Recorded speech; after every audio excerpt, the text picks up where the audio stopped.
Sabe aquele momento em que você joga algo novo, visualmente incrível, cheio de efeitos, mas sente que falta alma? Pois é, parece que, quanto mais os jogos de mundo aberto ficam bonitos, mais eles esquecem o que realmente nos fazia perder noites inteiras explorando cada canto do mapa. Missões tinham peso, os personagens tinham propósito e até os bugs tinham personalidade. Então, neste vídeo, vamos revisitar 10 RPGs de mundo aberto fora de moda. Jogos que talvez não tenham o brilho técnico dos atuais, mas ainda humilham muita produção moderna em coração, liberdade e pura magia de exploração.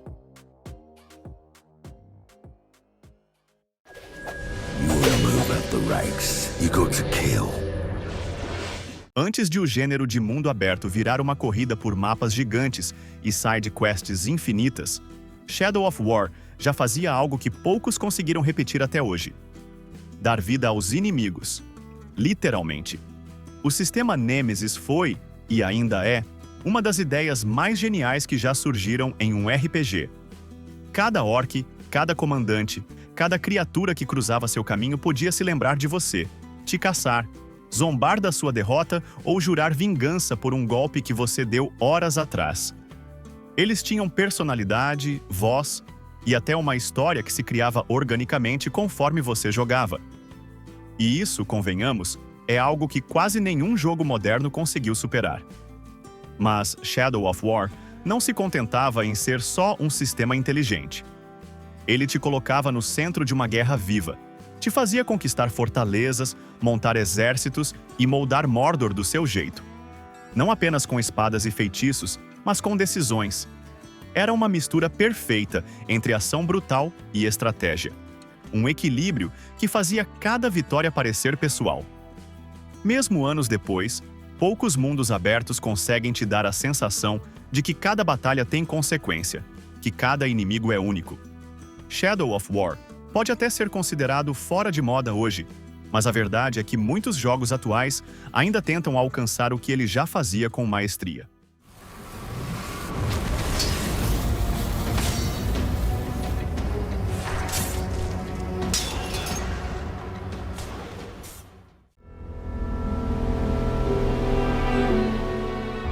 Quando Breath of the Wild chegou, ele não só redefiniu o que significava explorar um mundo aberto, ele praticamente reensinou a indústria a fazer isso direito.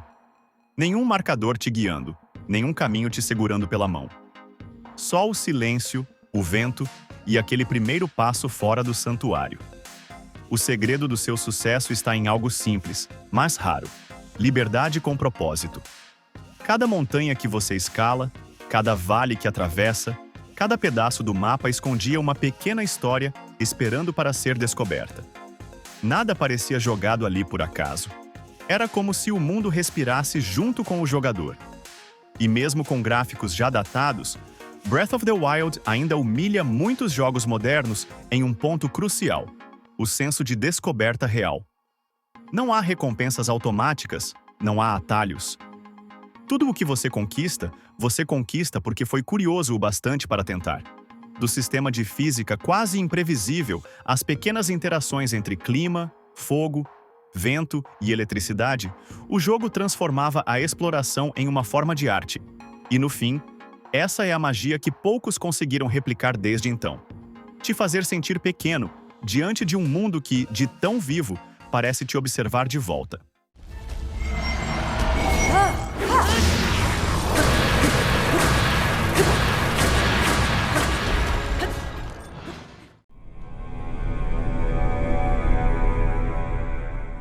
Poucos jogos passaram de vilão a herói como No Man's Sky. Quando foi lançado, parecia mais uma promessa vazia do que um sonho realizado. Mas o tempo e um trabalho insano de reconstrução transformaram o jogo em algo que superou até as expectativas mais otimistas. Hoje, ele é um lembrete poderoso de que nenhum mundo precisa ser perfeito para ser fascinante. Em vez de te dar um mapa, No Man's Sky te dá o universo inteiro. Trilhões de planetas, cada um com sua fauna, clima e mistérios, todos esperando pela tua curiosidade. Não existe ponto final aqui. Só existe o próximo salto pelo hiperespaço. O que realmente mantém esse jogo vivo é o senso de solidão épica, a sensação de pousar em um planeta desconhecido, ver o pôr do sol azul sobre montanhas alienígenas e perceber que provavelmente ninguém jamais pisou ali. Isso é algo que nenhum RPG moderno com mundo aberto consegue reproduzir com a mesma força. E o mais incrível? Tudo isso veio de um estúdio pequeno que simplesmente se recusou a desistir. Hoje, No Man's Sky é mais do que um jogo. É uma história sobre redenção, paciência e a beleza de se perder no infinito.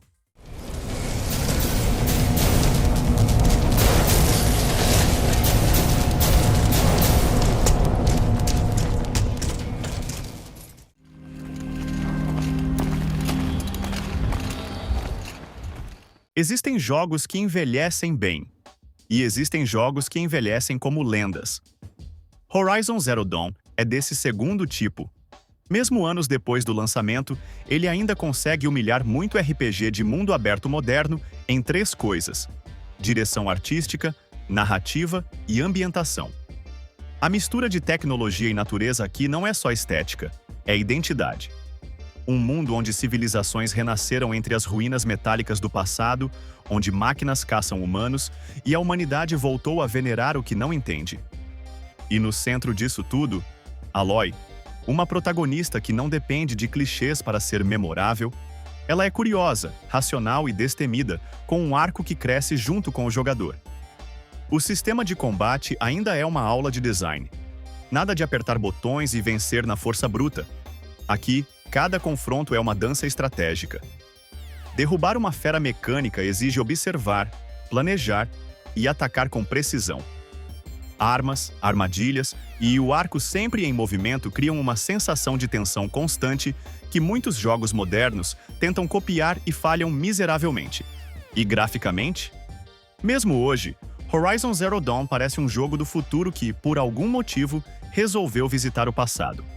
O mundo é tão vivo, tão meticulosamente detalhado, que você quase sente o vento das planícies e o calor das chamas refletindo nas carcaças metálicas.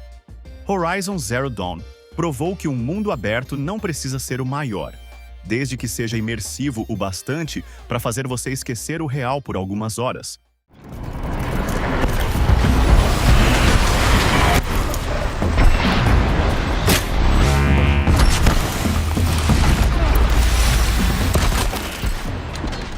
E antes de a gente continuar, faz o seguinte: deixa seu like nesse vídeo e se inscreve no canal, porque diferente das máquinas de Horizon Zero Dawn, aqui a gente gosta de humanos. Sério, o YouTube é tipo o mundo da Aloy. Só sobrevive quem tem engajamento. Então deixa teu comentário aí embaixo e me conta. Qual foi o primeiro RPG de mundo aberto que realmente te fez perder o fim de semana? Welcome, Arisen. Agora, deixa eu te contar uma coisa sobre Dragon's Dogma 2. Se existe um jogo que te faz sentir como se cada esquina do mapa tivesse sido esculpida para te desafiar, é esse. Ele é o tipo de RPG que não te pega pela mão, te joga no abismo e espera que você descubra sozinho como voar. O primeiro Dragon's Dogma já tinha deixado a marca com o sistema de combate visceral e a liberdade absurda para escalar monstros gigantes, como se fosse um maluco com adrenalina no sangue. Mas a sequência, ela pegou tudo isso, colocou em esteroides e ainda disse: boa sorte. O mundo aqui não é só grande, é vivo. Cada trilha parece te convidar para uma nova emboscada, um segredo ou uma criatura que claramente não quer ser sua amiga. A inteligência artificial dos peões, os companheiros controlados pela IA, é outro destaque. Eles aprendem com você, comentam o ambiente, avisam de perigos e até te salvam quando você faz uma burrada. O que vai acontecer? Confia. E o combate? O combate. É uma dança entre caos e precisão. Cada classe oferece um estilo completamente diferente. Magos canalizando feitiços que parecem arrancar o céu. Guerreiros soltando golpes que fazem o chão tremer. E arqueiros que transformam o campo de batalha em um show pirotécnico de flechas. Não tem nada de botão automático aqui. Cada confronto é uma luta real pela sobrevivência. Dragon's Dogma 2 Pode não ter o brilho cinematográfico dos RPGs modernos, mas supera muitos deles no que realmente importa: imersão. Cada vitória parece conquistada com suor. Cada derrota, uma lição. É o tipo de jogo que te faz pensar: cara, por que os outros não fazem assim? I swear. Here we go. We'll find a way.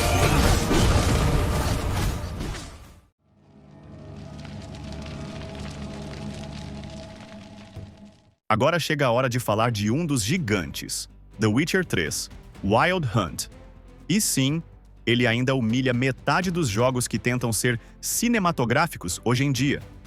Lançado lá em 2015, ele envelheceu igual vinho caro, daqueles que você tem medo até de abrir para não acabar. O segredo? Simples. The Witcher 3 não é só um RPG, é uma experiência de vida. O mundo não gira em torno de você. Ele continua existindo, respirando, mudando, mesmo que você esteja ocupado caçando monstros ou tomando hidromel com um ancião suspeito.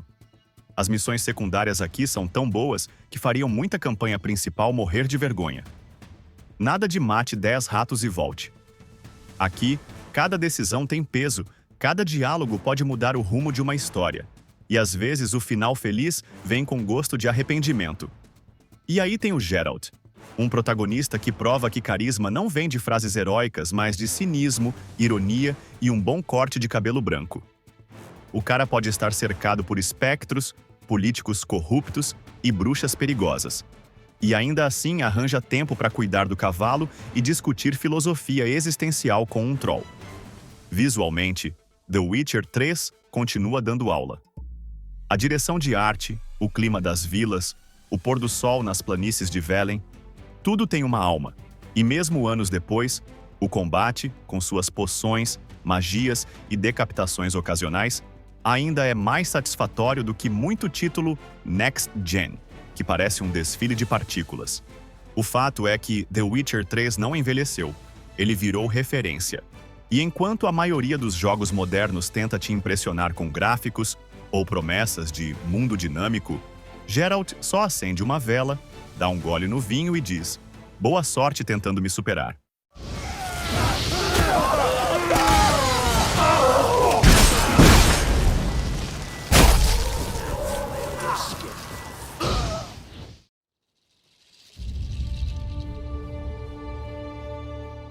E agora, Elden Ring.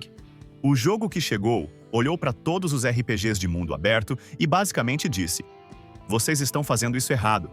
E o pior, ou o melhor, dependendo do ponto de vista, é que ele provou isso com estilo.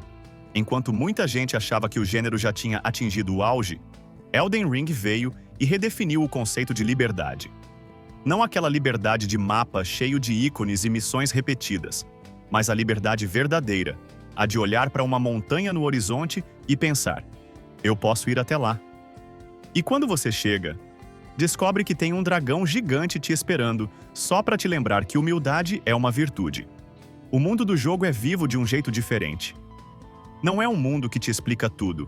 É um mundo que te observa em silêncio, te testa e ri quando você morre pela 10ª vez para o mesmo chefe. Cada canto da Lands Between guarda segredos, histórias não contadas e recompensas que fazem toda a dor valer a pena. O combate, então, é um espetáculo à parte. Cada golpe, cada esquiva, cada magia parece carregada de intenção. E o melhor, não existe um único caminho certo. Quer ser um cavaleiro sagrado montado num cavalo espiritual? Pode. Quer ser um mago de pijama que lança feitiços do outro lado do mapa? Também pode. Quer correr pelado enfrentando deuses com uma frigideira? A comunidade já provou que é possível. E se Dark Souls era sobre vencer o sofrimento, Elden Ring é sobre se perder nele, de forma linda, brutal e completamente recompensadora.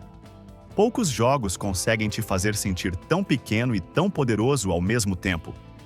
No fim, Elden Ring não só elevou o padrão dos RPGs modernos, ele o destruiu, reconstruiu e deixou um bilhete dizendo: tente me alcançar, se tiver coragem.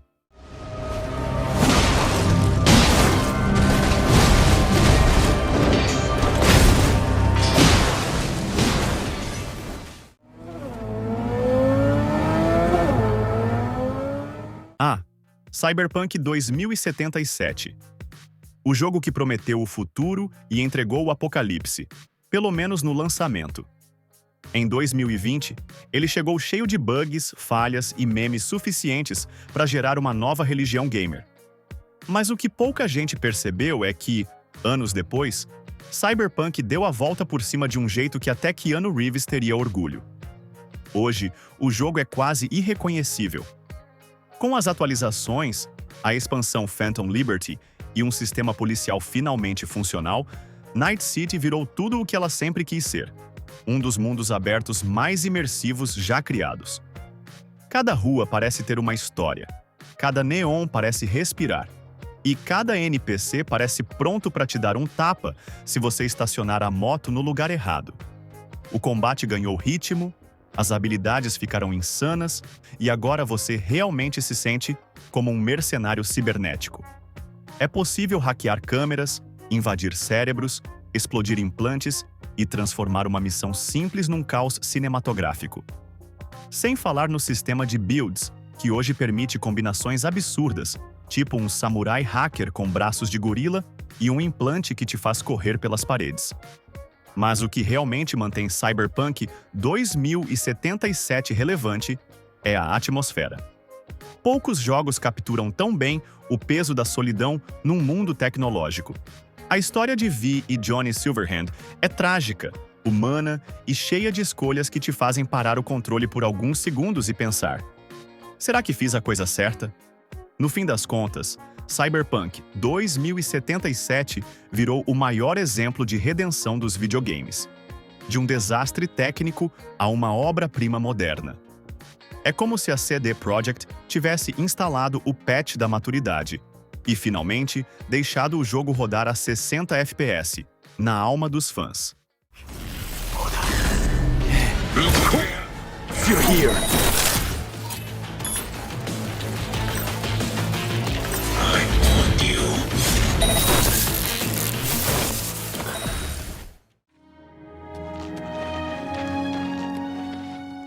Antes de Skyrim dominar a internet com mods de dragões falantes e guardas traumatizados por flechas no joelho, Oblivion já estava lá, abrindo portais para o inferno e te fazendo sentir como o verdadeiro herói de Cyrodiil. E agora, com o remaster de 2025, o clássico voltou com tudo, provando que, às vezes, o velho realmente sabe mais do que o novo. A Bethesda deu um banho de loja no jogo. Gráficos refeitos, iluminação digna de 2025 e uma performance tão suave que até o cavalo bugado parece mais elegante. Mas, felizmente, o coração do jogo continua o mesmo. Ainda é aquele RPG de mundo aberto onde cada cidade tem sua própria história. Cada guilda te prende por horas e cada decisão pode te transformar em um santo, um ladrão ou um psicopata com um cajado mágico e tempo livre demais. O que sempre diferenciou Oblivion é o equilíbrio entre o épico e o bizarro. Um minuto você está enfrentando um demônio flamejante para salvar o reino, e no outro está preso num concurso de poesia em Bravil tentando impressionar um NPC que fala como se tivesse tragado hélio. É caótico, mas de um jeito mágico. Aquele tipo de RPG onde o imprevisível é parte do encanto. E claro, o sistema de progressão ainda é uma viagem. Você não fica mais forte só por matar monstros. Você melhora nadando, pulando, se esgueirando, até levando porrada. É o tipo de lógica que faz sentido só em Oblivion, mas que te prende porque cada ação, por mais idiota que pareça, te recompensa. Com o remaster, as missões lendárias ficaram ainda mais imersivas, como as da Dark Brotherhood, que continuam sendo algumas das melhores histórias já escritas num RPG. E os portais de Oblivion? Agora parecem verdadeiros pesadelos vivos, lindos, aterrorizantes e com aquele toque de nostalgia que faz você pensar.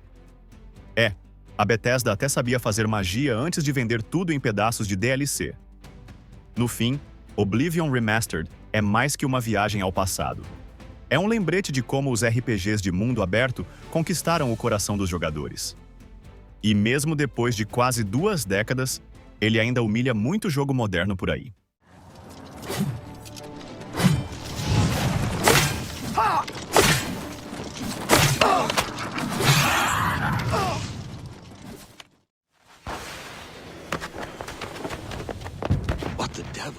Antes de a Ubisoft transformar a franquia Assassin's Creed em um festival de loot e microtransações, ela nos deu uma verdadeira obra-prima dos Sete Mares.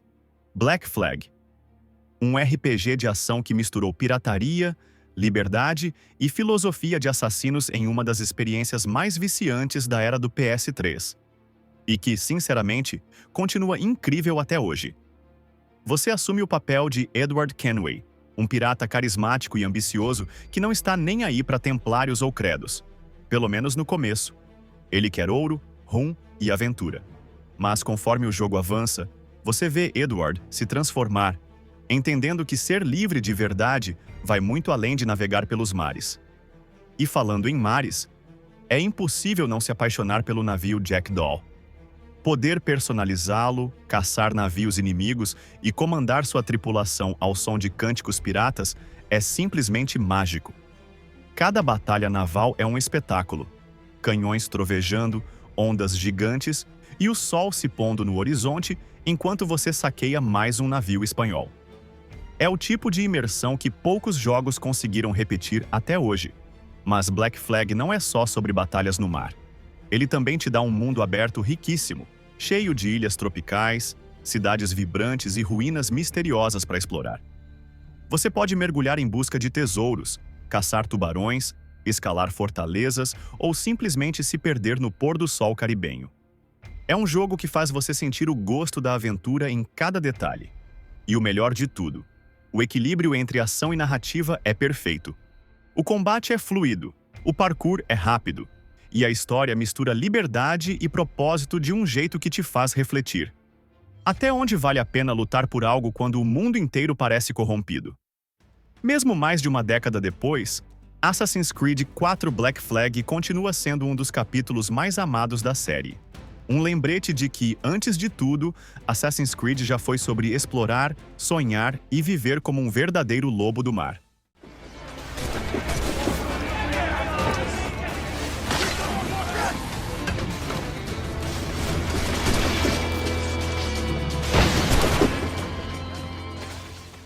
Mas agora eu quero saber de você. Qual desses clássicos ainda te faz sentir essa magia? Aquele que, mesmo fora de moda, você voltaria a jogar sem pensar duas vezes? Comenta aí embaixo. E se quiser, me diz também qual outro RPG antigo você acha que ainda humilha os jogos de hoje. Porque, no fim das contas, os gráficos envelhecem. Mas as boas histórias nunca morrem.